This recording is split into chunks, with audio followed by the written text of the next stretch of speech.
मुख्य वक्ता माननीय डीएम दिवाकर जी, पासवान मुस्लिम महाज के चिंतक और नेता, पूर्व सांसद माननीय अनवर साहब, पूर्व DSW और अर्थशास्त्र विभाग के प्रखर विद्वान,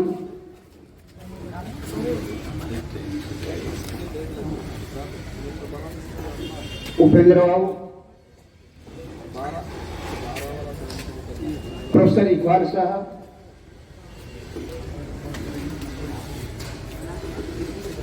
बहुत ही सक्रिय और ओजस्वी नेता हमारे जहानाबाद से सुबोध यादव जी, पटना विश्वविद्यालय के हमारे छात्र यहाँ मौजूद हैं और मंचासीन सभी अतिथिगण, इस कार्यक्रम में उपस्थित सभी बहुजन समाज और सामाजिक न्याय की धारा में विश्वास करने वाले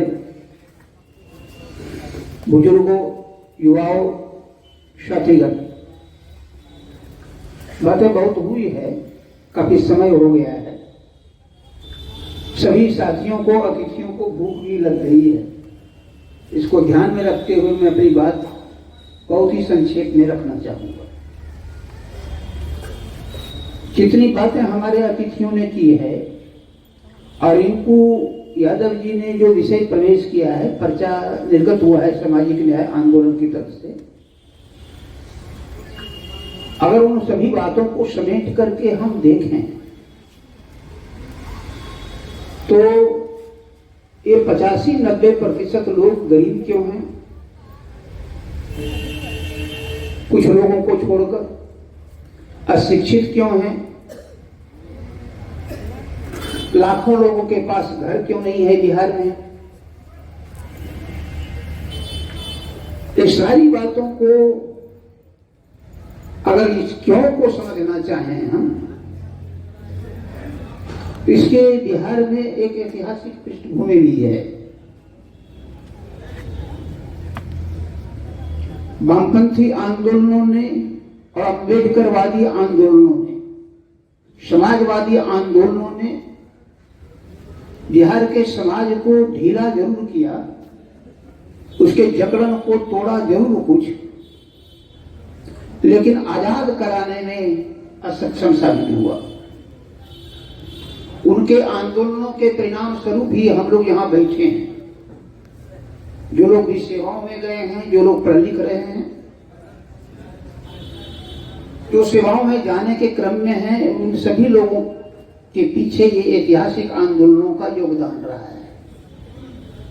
चाहे मंडल कमीशन हो, भारत का संविधान हो, मान्यवर काशीराम साहब का आंदोलन हो, वामपंथी आंदोलनों का सिलसिला हो, जमींदारी उन्मूलन का मामला हो, सारी बातों में आंदोलनों ने प्रमुख योगदान किया है।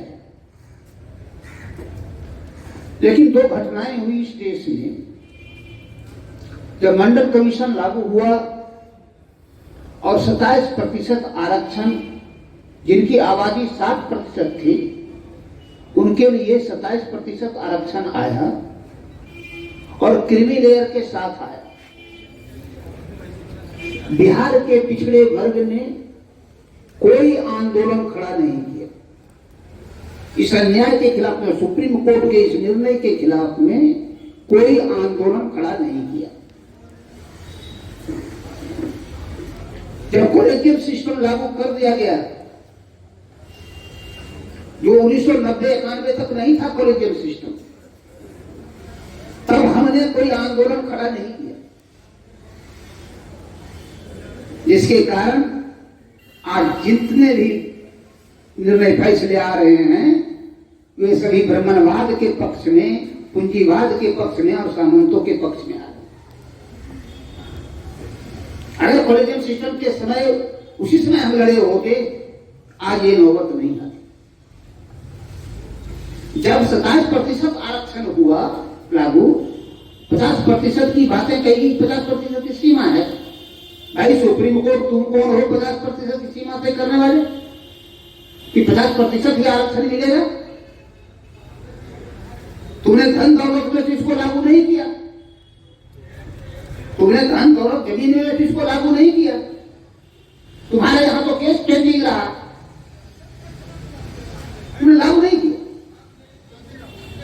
नौकरियों में 50% क्यों?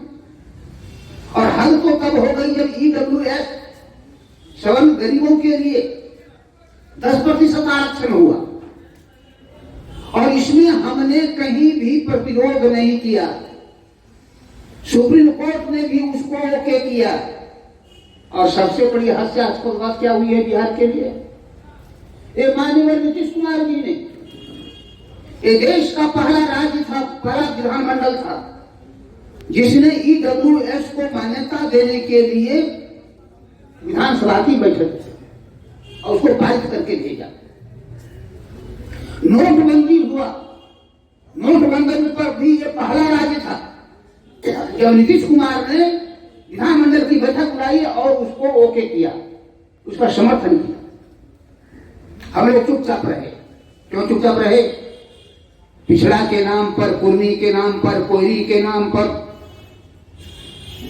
हमारे लोगों के नाम पर हम जाति देखते हैं, हम अपना हित नहीं देखते हैं। हम जाति देखते हैं, अपना विकास नहीं देखते हैं, अपनी शिक्षा नहीं देखते हैं, नहीं देखते। उसका ये परिणाम है। 65% आरक्षण लागू हुआ यहां, उसको रोका पटना हाई कोर्ट ने, रोक लगाया। आंदोलन 2-3 जगह केवल आए और सामाजिक न्याय आंदोलन के लोगों ने कुछ किया, 2-3 जगह प्रदर्शन किया, बाकी सब खोया रहा। वास्तव में हम आरक्षण पाने के योग्य नहीं हैं, वास्तव में हम विकास करने के योग्य नहीं हैं, वास्तव में हम शूद्र और अति शूद्र हैं, जो ब्राह्मण ग्रंथों में लिखा हुआ है। हम इसके योग्य नहीं हैं। बाबा साहब की कोई बात हमने मानी है क्या? बाबा साहब ने कहा शिक्षित करो, शिक्षा का आंकड़ा आ गया है इस जाति जनगणना में। कितनी प्रतिशत शिक्षा है? 9% शिक्षा है अनुसूचित जाति की। आबादी कितनी है? 20%। ये स्थितियां।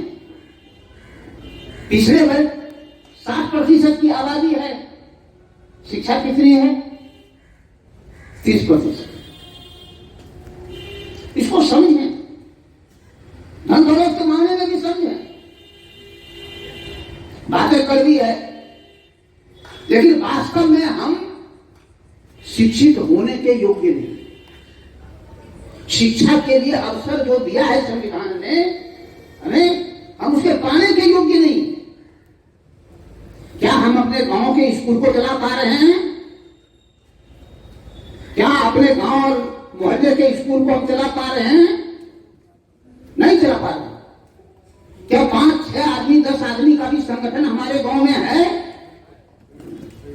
नहीं है। अकेले नेता, अकेले जनता, अकेले सब कुछ आएंगे। सामाजिक न्याय के लिए कौन लड़ेगा? बाबा साहब डॉक्टर अम्बेडकर ने संविधान की प्रस्तावना को देखें,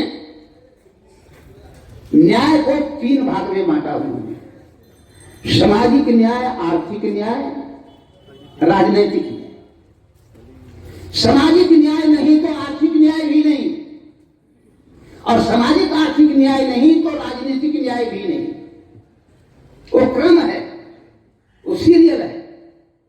कभी इसको समझा हमने? नहीं समझा। सामाजिक न्याय का मतलब क्या है? आज भी हर एक गांव में, हर एक मोहल्ले में ये कौन है, ये फलना जाति, ये चिल्ना जाति, ये ऊंच, ये नीच, ये छुआछूत। अगर छुआछूत गांव में है, हमारे मोहल्ले में है, बगल में है, ऊंच नीच है, तो भान में जाए सामाजिक न्याय। सामाजिक न्याय का मतलब है बराबरी। जहां बराबरी नहीं वहां न्याय भी नहीं, जहां समता नहीं वहां न्याय नहीं। ऊंच नीच और छुआछूत के जंगल में अभी भी हम उलझे हुए हैं, उसके जाल में हम फंसे हुए हैं। क्या जाति तोड़ो आंदोलन हमने चलाया कभी? अपने गांव में इसका प्रचार किया? कोई सांस्कृतिक अभियान किया? नहीं किया। मैं सामाजिक न्याय आंदोलन के साथियों से कहना चाहूंगा, जब तक आप यह नहीं करोगे सामाजिक न्याय आंदोलन आगे नहीं बढ़ेगा। सामाजिक न्याय आंदोलन फंस गया है, जातिवाद के चंगुल में फंस गया है।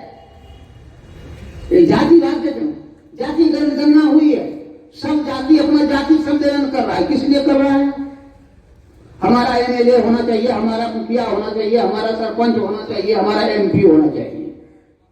किसी ने कहा कि हमारी शिक्षा होनी चाहिए, हम सबका विकास होना चाहिए? नहीं, नहीं कहा, कहता नहीं। किसी भी नेता के, मुखिया के, सरपंच के जुबान से बात नहीं निकलती है। तो चीजें तो फंसी हुई और इस जाति जनगणना ने और हमें फंसा दिया है। मैं प्रशंसा करना चाहता हूं केवल जो डेटा आया है उसका, कि कम से कम अपनी स्थिति के बारे में जानकारी तो है, देखें। लेकिन इससे जो परिणाम आने वाले हैं वो बहुत बड़ा दुष्परिणाम आने वाले हैं। जो अनुसूचित जाति के लोग हैं वो बंटवारे की मांग कर रहे हैं। सुप्रीम कोर्ट ने निर्णय दिया, वो वर्गीकरण किया जा सकता है, राज्य कर सकता है। अब क्या है, मुसहर गांव मेहतर सभी लोग जो हैं वो अलग कहना चाहते हैं कि हमारा वर्गीकरण करो। शिक्षा कितना है? 9%, आबादी है 20%। अब मांग क्या कर रहा है? वर्गीकरण कर दो। क्या शिक्षा इसलिए रुका हुआ है? अनुसूचित जाति की शिक्षा, अनुसूचित जनजाति की शिक्षा, पिछड़े वर्ग की शिक्षा क्या बंटवारे के लिए रुकी हुई है? बाबा साहब ने कहा शिक्षित बनोगे तो आगे बढ़ोगे, यही तुम्हारी पूंजी है। 75 वर्ष के बाद हम शिक्षित कितना हुए, इसको समझे ना। उन्होंने कहा था संगठित हो, ऑर्गेनाइज, संगठित करो। ये हम पढ़े लिखे लोगों को कहा, जो सेवा में लोग हैं उनको कहा था कि शिक्षित करो, संगठित करो, और ये जो काम करोगे तभी कुछ पाने के लिए, संवैधानिक अधिकार के लिए संघर्ष कर पाओगे। क्या उनकी बात को हमने माना? आज तक नहीं माना। फूले साहब की बात को माना? नहीं माना। माता सावित्रीबाई फूले की बात को माना? नहीं माना। छत्रपति साहू जी महाराज की बात को माना? पेरियार की बात को माना? नहीं माना। अगर हम नहीं माने हैं, हम तो संविधान की बात भी नहीं मानते। तो महापुरुष को कौन पढ़ता है? और क्या हम संविधान की बात को मानते हैं? प्रस्तावना में जो बातें कही गई है इसको हम मानते हैं, अपने जीवन में उतारते हैं? मैं चैलेंज देता हूं, 100 में 5 आदमी नहीं मिलेगा जो संविधान की प्रस्तावना को अपने जीवन में उतारना चाहता है और कोशिश करना चाहता है। मैं चैलेंज करता हूं। मैं दलितों को चैलेंज करना चाहता हूं, मैं आदिवासियों को करना चाहता हूं, पिछड़े वर्ग और अति पिछड़े वर्ग को करना चाहता हूं, मैं मुसलमानों को कहना चाहता हूं। मुसलमान की जहालत का कारण यह है कि संविधान को मानते नहीं, संविधान को जीवन में उतारते नहीं है। उनको केवल कुरान चाहिए, उनको मस्जिद का आवाज चाहिए। ये जो दिक्कतें हैं इसको समझें। अली अनवर साहब चले गए, वहां कोई सामाजिक जागरण नहीं है, कोई सामाजिक संगठन नहीं है वो जो अपने अपने मोहल्ले में, गांव में, कस्बों में प्रचार कर सके। भाई मेरे कहते हैं आरएसएस वाले घर घुस रहे हैं, कार्यकर्ता उनके पास है, नेता उनके पास है, संसाधन उनके पास है, योजना उनके पास है, बुद्धि और चेतना उनके पास है, वो तो घुसेंगे। हम तो उलझे हुए कहा, अनुसूचित जाति के लोग ये धोबी चमार दो साल काशी मुसहर कौम में उलझे हुए, या ज्यादा पूर्वी कोई दिन इसमें उलझे हुए हैं लोग, पिछड़े वर्ग उलझे हुए। इसलिए मैं कहूंगा कि अगर सामाजिक न्याय को आगे बढ़ना है हमें कार्यकर्ता निर्माण करना होगा। यहाँ पर जितने बैठे साथी हैं, अगर अपने अपने गांव और मोहल्ले में 5-5 आदमी को भी खड़ा कर दें तो बातें बननी शुरू हो जाएगी, संविधान वहां जाना शुरू हो जाएगा। जो टीचर अभी हमारे बीच नहीं है थे, चले गए, कल हमसे बात हो रही थी, वो बता रहे थे स्कूल में बच्चे नहीं आते हैं, जाते हैं गांव में तब भी नहीं आते हैं, दलितों के गांव में भी जाते हैं तब भी नहीं आते हैं, पिछड़ा और मुसलमान का गांव है वहां भी नहीं आते। मैंने पूछा इसका कारण क्या है? कहा पढ़ना नहीं चाहता है। हमने कहा पढ़ना क्यों नहीं चाहता है? तो गरीबी बहुत है। हमने पूछा गरीबी क्यों है? गरीबी क्यों? गरीबी का कारण क्या है? तो हो गए चुप। मैंने कहा वहां पर बल्ब जला है उस गांव में? कहा हाँ, तो पूरा चकाचक है। कहा नहीं, आंख रहते हुए भी अंधा होता है आदमी, आंख रहते हुए भी अंधा होता है, पढ़ा लिखा होते हुए भी मूर्ख होता है, होता है। कहा तब क्या कारण है? अरे बाबा साहब ने कहा था बल्ब जलाने के लिए वहां शिक्षित करो को, संगठित करो को, वहां जब बाबा साहब का मिशन कोई है नहीं है, फूले साहब का कोई मिशन है नहीं है, हमारे महापुरुषों का विचार उस गांव में गया है नहीं है। अरे भाई आप टीचर हो, आप टीचर हो, जब वो नहीं जाएगा प्रकाश नहीं फैलेगा उस गांव में, शिक्षा से दूर भागेगा, शिक्षा के महत्व को नहीं समझाओगे, वहां बाबा साहब के किताब को नहीं पढ़ाओगे, फूले साहब की किताब को नहीं पढ़ाओगे, मिशन को नहीं पढ़ाओगे। संयोग से एक पिछले शिक्षक थे और एक दलित शिक्षक थे, दोनों हमारे कंसर्न थे। एक तो बिहार फूले अम्बेडकर के पूर्व अध्यक्ष है, तो अगर इसको नहीं फैलाओगे का सम्मान मिलता है, वहां का सब हम लोग को देता है, बच्चा सब भाग जाता है। क्यों भाग जाता है? क्योंकि आपको सम्मान के लायक नहीं समझता है। आप पढ़े लिखे हो, शिक्षित हो, योग्य हो, आपको समझता नहीं है, क्योंकि शिक्षा के महत्व को नहीं समझता है, बाबा साहब के विचार के महत्व को नहीं समझता है, गया ही नहीं है वो। आप अगर इसको नहीं ले जाओगे तो कितनों लाइट जला लो अंधेरा ही रहेगा, बच्चे तो भागेंगे, उनके गार्जियन उनको भगाएंगे, इधर उधर ले जाएंगे। ये मैं कहना इसलिए चाहता हूं, सामाजिक न्याय आंदोलन के साथियों से निवेदन करना चाहता हूं कि वास्तव में सामाजिक न्याय आंदोलन को अगर आगे बढ़ाना चाहते हैं, कार्यकर्ता से बना संगठन और जो विचारधारा हमारे महापुरुषों का है, संविधान का है, ये हमारे साथ होना चाहिए। तभी आप सामाजिक न्याय आंदोलन को आगे बढ़ा सकेंगे, तभी आप इसको आगे की ओर ले जा सकेंगे। गत कई वर्षों से मैं लगातार ये बात कह रहा हूं, हमारे साथियों को कार्यक्रमों में ज्यादा आनंद आता है, कार्यकर्ता बनाने में नहीं, संगठन बनाने में नहीं। संयोग शुरू हो रहा है अब, है ना, कि राज्य परिषद बनेगा और बाकी चीजें होंगी। मैं धन्यवाद करता हूं अपने साथियों का कि आप इस तरह का निर्णय लिए हैं, लेकिन जो संकट है बिहार और देश पर, देश के सामने तो विपदा खड़ी हो गई है, बहुत बड़ा संकट है, ये राष्ट्रीय संकट है। भाजपा आरएसएस का सत्ता में रहना और बिहार में भी वो सत्ता में रहना, ये बहुत बड़ा राष्ट्रीय संकट है हमारे लिए। इस संकट से निजात पाना है, अभी से काम कीजिए। एक बात और मैं कहना चाहता हूं, दुष्यंत कुमार ने एक पंक्ति कही थी, तुम नाहक टुकड़े चुन चुन कर क्यों दामन में छिपाए बैठे हो, शीशे का मसीहा कोई नहीं क्यों आस लगाए बैठे हो। हमारे भाई विनय जी ने कहा राजनीति से ही सब कुछ होगा। हमारे महापुरुषों ने इसके उलट बात कही कि तुम्हारा समाज विकसित है, टुकड़े टुकड़े में बटा हुआ है, वहां कोई विचारधारा नहीं है, वहां केवल खाओ कमाओ का विचारधारा है। खाओ कमाओ की विचारधारा को जब तक पलट करके सम्मान का विचारधारा, सम्मान पाने की विचारधारा, विकास करने की विचारधारा, जब तक राजनीति करने की विचारधारा, जब तक सबको एक मानने की विचार कि हम यहाँ के मूल निवासी बहुजन हैं। ये नहीं फैलावे 6,743 जातियां जुड़ेगी नहीं, और जुड़ेगे नहीं तो भाजपा आरएसएस जिंदाबाद रहेगा। उसको कोई नहीं रोक सकता है, कोई नहीं रोक सकता है। वो मसीहा चाहे लालू जी आ जाए, तेजस्वी जी आ जाए, चाहे नीतीश जी रहे, अठावले जी रहे, मायावती जी रहे, कोई भी रहे, सब कैटेगरीज होना है। अगर ये कदम बाबा साहब के बताए रास्ते के ओर नहीं चलोगे। ये बात कह करके मैं अपनी बात समाप्त करना चाहता हूं, और ये कहना चाहता हूं हमारा आगे का भविष्य इस बात पर निर्भर है कि हम सभी जातियों को तोड़ करके मूल निवासी बहुजन बनाते हैं कि नहीं बनाते हैं।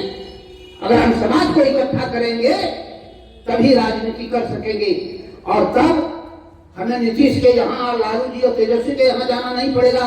वो हमारे पास आएंगे, वो आपके गांव आएंगे, वो आपके इलाके में आएंगे कि हमको भाई आप लोग वोट दो, आप लोग वोट दो। और पार्टी निर्माण की बात भी आगे आप सोच सकते हैं अगर ऐसा कर सके। और नहीं कर सके ये गुलामी बस दस्तूर जारी रहेगी, और ये लाचारगी और ये बेचारगी और ये जो शोषण और दोहन और उत्पीड़न है हमारे लोगों के साथ, ये जारी रहेगा। मुस्लिम महिलाओं के साथ ही बलात्कार क्यों होता है? अनुसूचित जाति, अनुसूचित जनजाति महिलाओं के साथ ही बलात्कार क्यों होता है? पिछड़े वर्ग की महिलाओं के साथ ही बलात्कार क्यों होता है? और उस पर अथाह क्यों है? न्यायपालिका का झगड़ा हुआ। इसको समझ लें तो राजनीति चल सकेगी, काम कर सकेंगे समाज में। लेकिन समाज को मजबूत बनाना जरूरी है, समाज को एकताबद्ध बनाना जरूरी है, और नहीं तो हम आने वाले दुर्दिनों को रोक नहीं सकते हैं। बहुत बहुत धन्यवाद। जय भीम, जय भारत, जय भीम, जय भारत, जय फूले जय भारत, जय फूले जय भारत। फूले साहब का 134वां परिनिर्वाण दिवस कल था। आप सभी को, आप लोगों की ओर से, भागलपुर की ओर से हम राष्ट्रपिता फूले के प्रति सत सत नमन करते हैं, श्रद्धांजलि व्यक्त करते हैं। धन्यवाद।